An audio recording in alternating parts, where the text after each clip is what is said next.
Hello दोस्तों, कैसे हो? I hope you are doing good. दोस्तों, मेरा एक विज़न है कि मैं इस देश के 1 करोड़ लोगों को रोजगार इस्टेब्लिश करने में हेल्प कर पाऊँ, अनएम्प्लॉयमेंट की प्रॉब्लम को कुछ हद तक दूर करने में कुछ कंट्रीब्यूट मैं भी कर पाऊँ। और इसीलिए मैं ये बिजनेस आइडिया, ये इनकम आइडिया लेके आता हूँ ताकि आप लोग कुछ सीखो और आगे बढ़ो। अनएम्प्लॉयमेंट की प्रॉब्लम को, जो भी हमारे देश में पॉवर्टी है, इससे हम बाहर निकलें। और इसके पीछे मेरा एक थोड़ा सा स्वार्थ भी है।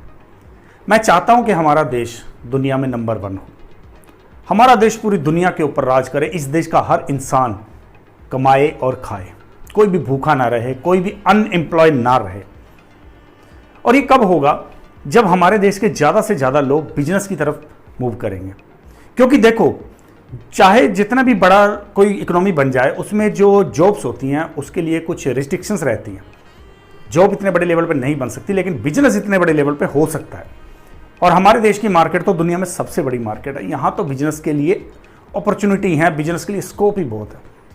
तो जितना ज़्यादा इस देश के लोग बिजनेस करेंगे, उतना ज़्यादा ये देश ग्रो करेगा और इस दुनिया के ऊपर राज करेगा, विश्व गुरु बनेगा।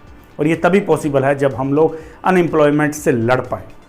तो इसी मिशन पे मैं निकला हूँ और इसलिए मैं ऐसे आइडिया लाता हूँ जो इस देश के लोगों को कुछ हेल्प कर पाए, वो भी अनएम्प्लॉयमेंट की प्रॉब्लम को दूर कर पाएँ, कुछ अपने लिए इनकम कमा पाए, कुछ इस देश की इकोनॉमी ग्रो करे। और इस मिशन के अंदर मैं अकेला कामयाब नहीं हो सकता, मुझे भी आप लोगों का साथ चाहिए। आप जब मेरे साथ जुड़ते हो, जब चैनल को सब्सक्राइब करते हो या वीडियो को लाइक करते हो, तो इसकी रीच बढ़ती है। इसकी रीच बढ़ती है तो ज़्यादा लोगों तक पहुँचता है, और ज़्यादा लोगों तक पहुँचेगा तो किसी ना किसी को तो वो आइडिया काम आएगा। हो सकता है कोई 10 लोगों के पास भी गया, कोई अगर एक किसी इंसान की लाइफ में भी वो कुछ इम्पैक्ट छोड़ पाया, वो इंसान अनएम्प्लॉयमेंट को दूर कर पाया, तो बहुत बड़ी बात हो जाती है। एक कहावत है ना कि no one can help everyone but everyone can help someone. तो इसी मिशन पर निकला हूँ और इसी मिशन पर मुझे आप लोगों का साथ चाहिए। चैनल को सब्सक्राइब करो, वीडियो को लाइक करो ताकि इसकी रीच बढ़े। दोस्तों, गवर्नमेंट की नई पॉलिसीज़ के अकॉर्डिंग जितने भी 10 या 15 साल पुराने व्हीकल हैं, जितनी पुरानी गाड़ियां हैं, 10-15 साल पुरानी गाड़ियां हैं, ये सारी की सारी ऑफ रोड हो जाएंगी, यानी इनको सड़कों से हटा दिया जाएगा। ये सारी की सारी गाड़ियां स्क्रैप में कन्वर्ट होंगी। जितनी भी 10 साल पुरानी गाड़ियां हैं या 15 साल पुरानी गाड़ियां, सारी की सारी गाड़ियां अब स्क्रैप में बदलने वाली हैं। इससे पोल्यूशन कम होगा, स्टील का जो रिसाइकलिंग है वो ज़्यादा हो पाएगी। कई सारे इसके पीछे फैक्टर हो जाते हैं। तो ये जो गवर्नमेंट की नई पॉलिसी है, इसके अकॉर्डिंगली 10-15 साल पुरानी गाड़ियाँ कबाड़ में बदली जाएगी। अब कबाड़ में तो ये गाड़ियाँ बदली जाएंगी, लेकिन इतने बड़े कबाड़ को संभालना, इतने बड़े स्क्रैप को संभालना एक बहुत बड़ी प्रॉब्लम हो जाएगी। इसलिए आज का बिजनेस आइडिया इसी फील्ड से निकल के आ रहा है। लेकिन उससे पहले मैंने पहले ही बताया था, अगर आपने चैनल को सब्सक्राइब नहीं किया तो चैनल को सब्सक्राइब कर लो, वीडियो को लाइक नहीं किया तो लाइक कर दो, कमेंट भी कर देना। सबसे पहले बात करते हैं कि इस फील्ड के अंदर प्रॉब्लम क्या आएगी। देखो, गवर्नमेंट ने पॉलिसीज तो निकाल दी, 10 साल पुरानी गाड़ियाँ ऑफ रोड हो जाएंगी, उनको स्क्रैप में कन्वर्ट कर दिया जाएगा। लेकिन इतने बड़े स्क्रैप को संभालेगा कौन? हमारे देश का जो इंफ्रास्ट्रक्चर है वो अभी इस लेवल पे डेवलप नहीं हुआ कि इतने बड़े स्क्रैप को संभाल सके। अगर सिर्फ गवर्नमेंट के जो फिगर है उसके अकॉर्डिंगली देखा जाए तो लगभग वो भी पूरा नहीं है, 5,500 गाड़ियाँ ही पिछले 1 अप्रैल से लेकर ये जो मार्च 23 आ रहा है यहाँ तक रिसाइकिल हो पाई। और सिर्फ 11 स्टेट ऐसे हैं जिनके अंदर ऐसे सेंटर हैं जहाँ पे गाड़ियाँ रिसाइकिल की जाती हैं। और मिनिस्ट्री का जो डाटा है, जो उसके फिगर्स हैं, उसके अकॉर्डिंगली अगले 2 साल के अंदर कम से कम 40 से 45 ऐसे सेंटर्स की ज़रूरत पड़ेगी। और 5 साल के अंदर लगभग 60 से लेके 100 के बीच में ऐसे सेंटर की ज़रूरत है। लेकिन इतने बड़े सेंटर हैं ही नहीं। कुछ प्राइवेट जो इन्वेस्टमेंट है वहाँ से निकल के आए हैं कुछ ऐसे आइडिया, लेकिन प्रॉब्लम क्या आ रही है, गवर्नमेंट की तरफ से वो अभी उस तेज़ी से सपोर्ट नहीं हो पा रही। तो ये जो फिगर है ये बढ़ेगा, इसकी ज़रूरत ज़्यादा पड़ेगी मार्केट के अंदर, क्योंकि गाड़ियाँ स्क्रैप बहुत बड़े लेवल पे होनी है। लेकिन ये गाड़ियाँ उतने बड़े लेवल पे स्क्रैप नहीं हो पा रही क्योंकि इंफ्रास्ट्रक्चर ही नहीं है। सिर्फ 11 स्टेट्स के अंदर ऐसे कुछ एक सेंटर चल रहे हैं, 10-11 सेंटर चल रहे हैं जहाँ पे गाड़ियाँ स्क्रैप हो रही हैं। स्क्रैप इतनी ज़्यादा होनी है और उसके लिए ऐसे रिसोर्सेज ही नहीं है जहाँ पे इतनी गाड़ियों को स्क्रैप किया जाए। इसलिए जितने ज़्यादा की प्लेयर इस फील्ड में आएंगे उतना ज़्यादा गाड़ियों को स्क्रैप करना आसान होगा, क्योंकि अभी कुछ एक की प्लेयर ही इस फील्ड के अंदर काम कर रहे हैं। अब दोस्तों, दूसरी बात आती है कि इसका मार्केट साइज क्या है। देखो, जब हमें समंदर का पता हो, जब हमें नदी का पता हो, तभी तो उसमें उतरने का फ़ायदा है। ऐसे छलांग लगा दोगे तो डूब जाओगे। तो अगर हमने बिजनेस करना है इस फील्ड में तो हमें मार्केट साइज भी तो पता होना चाहिए कितनी बड़ी मार्केट है। देखो इस देश के अंदर जो कार स्क्रैपिंग है, इसकी जो बिजनेस है, इसका मार्केट साइज लगभग $6 बिलियन से ज़्यादा का है, यानी बड़ी मार्केट है।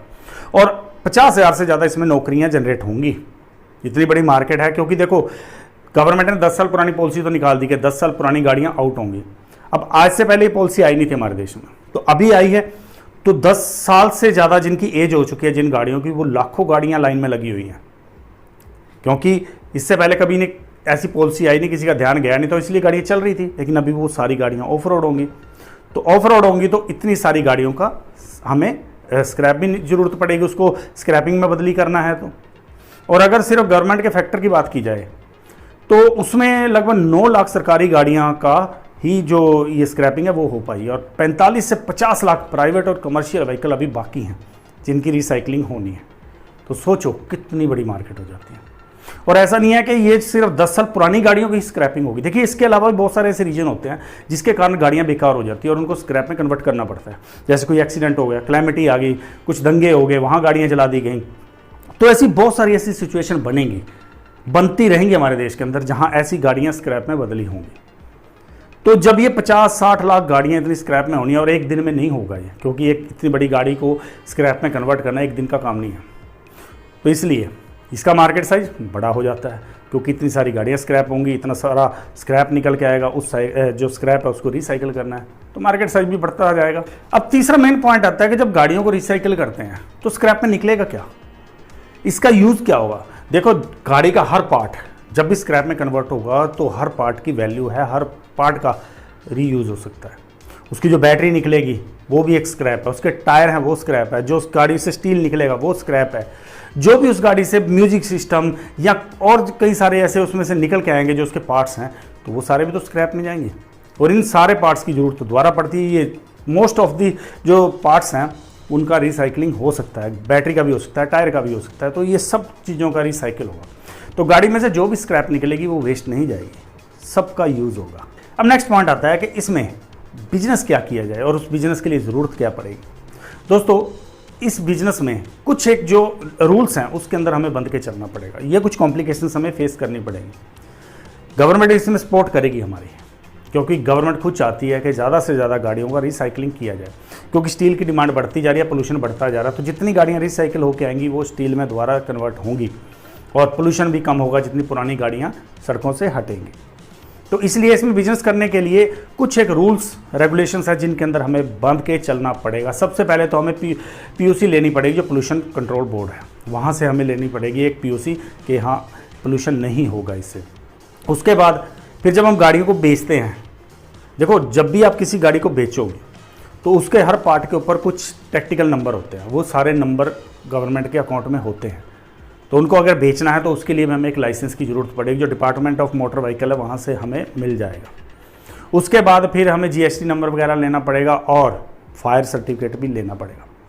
आप इसको बड़े लेवल पे भी शुरू कर सकते हो, बड़ा प्लांट लगा सकते हो जहाँ पूरी की पूरी गाड़ी की रिसाइकलिंग कर दी जाए। अगर आपके पास उतना बजट नहीं है तो आप छोटे लेवल से भी शुरू कर सकते हो। उसके लिए कुछ एक आपको टूल्स की ज़रूरत पड़ेगी। कोई पुरानी गाड़ी आई, उसके टायर उतारे, उसका इंजन खोला, इन सब चीज़ों को आप सेपरेट करके भी बेच सकते हो। बड़े डीलर भी हैं, छोटे डीलर भी हैं इस फील्ड के अंदर। छोटे छोटे पार्ट्स बेचने वाले लोग भी हैं और बड़ी बड़ी गाड़ियाँ खरीदने को स्क्रैप करने वाले लोग भी हैं। तो इसमें दोनों तरीके से बिजनेस हो सकता है। वो आप जब डिटेल में कहीं जाओगे, अगर मुझे भी कहोगे तो मैं उसके ऊपर डिटेल में एक वीडियो बना दूंगा, या आप कहीं भी नेट पे सर्च करोगे तो आपको सारा उससे रिलेटेड मटेरियल मिल जाएगा। तो ये बिज़नेस करने में भी फ़ायदा इसलिए है क्योंकि इसमें शुरुआत है, और ये शुरुआत हो चुकी है, शुरुआत होगी तो ये आगे बढ़ेगा भी, क्योंकि गवर्नमेंट खुद इन्वॉल्व है इसमें। गवर्नमेंट खुद चाहती है कि ज़्यादा से ज़्यादा रिसाइकलिंग की जाए, और वो कब होगी, जब ज़्यादा से ज़्यादा गाड़ियाँ ऑफ रोड होंगी और ज़्यादा से ज़्यादा की प्लेयर इस फील्ड में काम करेंगे जो इनको रिसाइकिल कर पाए। तो दोस्तों इसलिए इस बिज़नेस को करने में फ़ायदा है। शुरुआत में पैर रखो तो किंग बनो, नहीं तो बाद में किसी के पीछे चलते रहो। दोस्तों ये एक और यूनिक बिजनेस आइडिया मैं आपके सामने लेके आया था। आपको कैसा लगा मुझे कमेंट करके ज़रूर बताना। वीडियो अच्छा लगा हो लाइक कर देना और शेयर कर देना अपने किसी जानने वाले के पास, क्या पता यार किसके क्या काम आ जाए। और अगले वीडियो में हम फिर नए बिजनेस आइडिया आपके सामने लेके आएंगे। हमेशा कोशिश रहती है कि यूनिक बिजनेस आइडिया लेके आऊँ जो आपने पहले ना देखे हो, ऐसी कोशिश रहती है। लेकिन कुछ ना कुछ आइडिया तो हमारे भी रिपीट हो जाते हैं। तो आप ऐसा मत सोचना कि किसी एक वीडियो में अगर आइडिया एक अच्छा नहीं लगा तो बाकी आइडिया भी अच्छे नहीं होंगे। क्या पता अगला आइडिया आपके मतलब का हो, आपके काम का हो। तो इसलिए वीडियो में बने रहा करो लास्ट तक, और चैनल को सब्सक्राइब, वीडियो को लाइक ज़रूर किया करो। मिलते हैं फिर अगले वीडियो में। टिल देन, जय हिंद।